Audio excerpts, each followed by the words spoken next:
America's #1 national television program on Asia. Hello, I'm Yusai Khan. Welcome to Looking East. In some countries, young men of a certain age must go through military service. In Thailand, they do something else, monk service. And not even the king is exempt. Temporary ordination as a monk is a long-established tradition in this country, steeped in the practice of Buddhism.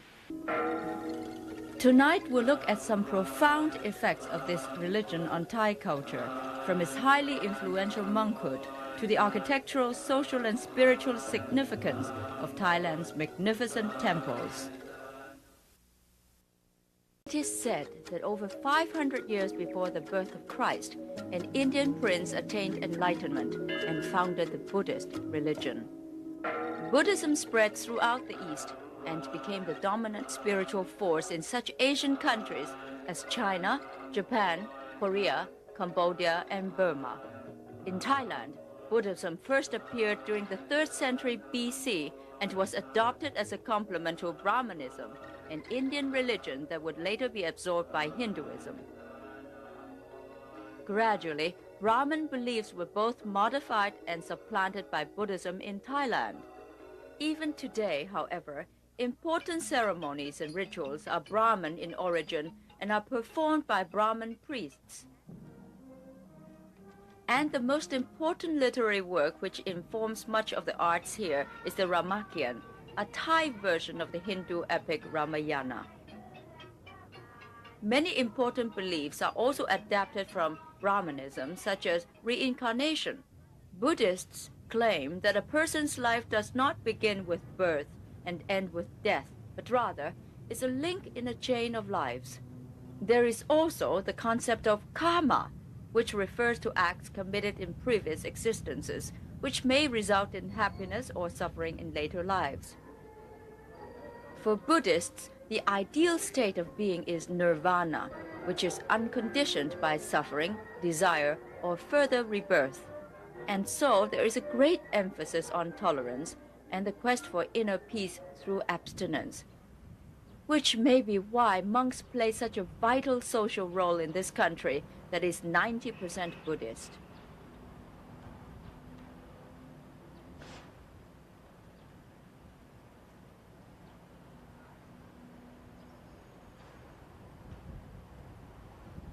At dawn every morning, monks all over Thailand come out of the monasteries for the food that is offered. This practice allows Buddhists to participate actively in their religion and is an overt symbol of the humility of the monks. Here in the square outside the famous marble monastery in Bangkok, the monks wait patiently, forming lines as food is distributed to each individually. For the Thais, this ritual of active charity starts when they are very young and continues routinely throughout their lives. It is called merit making, and it is not unusual for people like this woman to come several times a week to offer food. The food is simple: rice, noodles, fruit, but flowers are almost always a part of the offering, for it is believed that the sweet smell and beauty are pleasing to the Lord Buddha.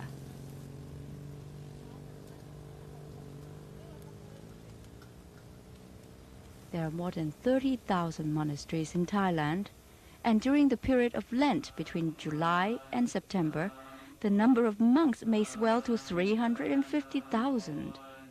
It is a period when many young men enter the monastery in accordance with the tradition that every male, even the king, become a monk for at least 3 months.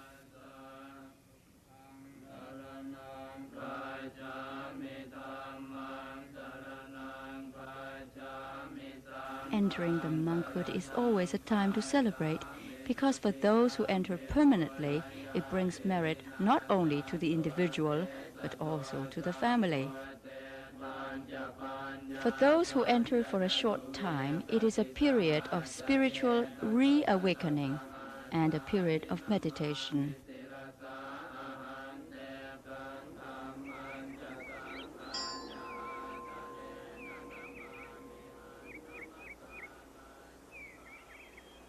monks lead an austere life, 2 meals a day in silence, both before noon, and much time is spent in prayer.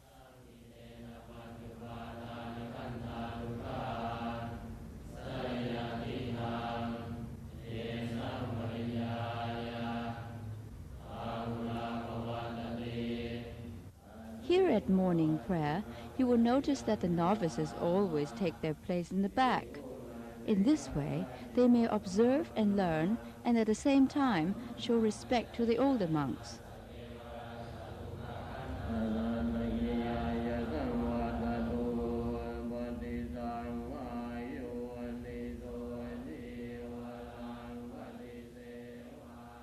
And respect is well deserved, for the monks perform many, many functions.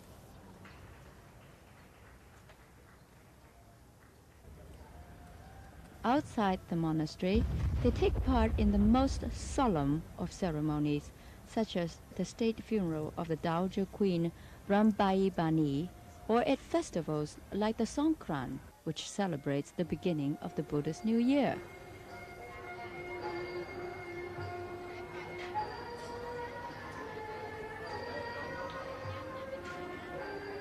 The monasteries are open to everyone, as inns, hospitals, and even homes for abandoned children.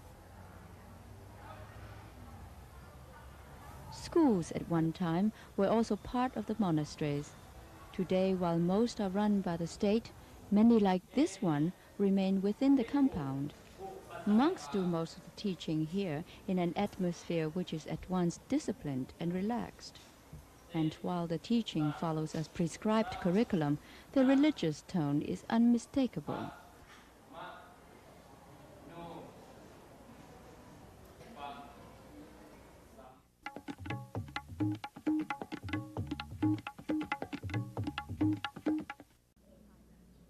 Buddhists in Thailand have no problem in finding places to worship. There are spirit houses on every street. There's a shrine in every neighborhood.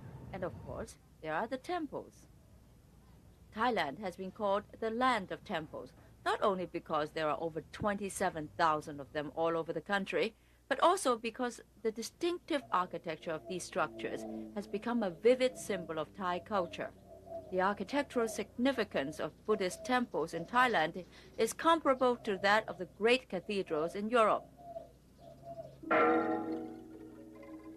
The ideal Thai temple is a walled compound in which simple horizontal structures and elaborately adorned vertical forms are harmoniously arranged. It is designed to evoke feelings of serenity and reverence. The temple's principal Buddha image is housed in the main chapel, or bhat.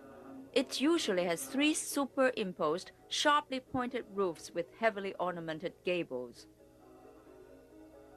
The Viharan houses lesser Buddha images and relics, and is usually in the same construction style as the bhat. Stupa is an Indian term referring to a religious monument with a round or mounted shape, serving as the base for a tower. It usually contains the relics of kings and holy men. A stupa can be a prachepi, which is a dome, topped by a series of concentric discs tapering into a spire. It can also be a praprang, which has an elliptical rather than a pointed tower. From the fast-growing northern city of Chiang Mai to the haunting remains of the former capital of Ayutthaya, to the present-day capital of Bangkok, one sees Buddhist architecture that combines flamboyance and simplicity, the paradox at the heart of Thai art. In addition to being places of worship, temples are also focal points of community activity. In the cities, they offer escape and refuge from the teeming realities of the modern world. In the country, the temples also serve as a sort of community center, the monks becoming counselors who dispense both practical and legal advice. Much of the advice is based on astrology or numerology or both. And it is quite common for the monks to select dates for weddings or to choose a good name for the newborn baby. Some of the temples are also places of extraordinary beauty, like Wat Arun, the Temple of the Dawn, which rises 260 feet above the Chao Phraya River. This temple also uniquely reflects the Chinese influence on Thai life. The shimmering beauty of the facade is achieved by a service of Chinese porcelain, and the figures, all of them, Chinese in character. On the grounds of the Grand Palace in Bangkok is the most sacred of all Thai temples, Wat Phra Kaew, the Temple of the Emerald Buddha. It is a living temple where people from all over Thailand come to worship on Sunday and religious holidays. Prince Supradit Ditsakul, who is Chancellor of the Fine Arts University and a well-known art historian, started our tour by first describing the two-tiered murals that you see on entering. The upper tier would concern about the life story of the Buddha, whereas the lower ones near the windows would be the previous lives of the Buddha, what we call Chataka. Being a Buddhist, one has to believe in many lives, and in each of his past lives, 550, the Buddha has accumulated enough merit to be born and to attain the enlightenment in this life. So the pictures on top are various things that he has done in life then? In the life that he became the Buddha, whereas the lower ones would be his past lives. Unbelievable murals. Now let's take a look at the top here. This is a typical Thai temple structure, isn't it? Now what are those things on top? Well, after the wooden beams, you can see a sort of a designs that represent stars. So the stars in the firmament. Yes, so this supposed to be on top, supposed to be heaven. Here we see many, many pictures in three. Now what are these pictures in three? Well, these pictures again represents the life story of the Buddha, and one can say that they were put here in the reign of King Rama III. I see. Now let's go a little bit further to take a look at this incredible structure.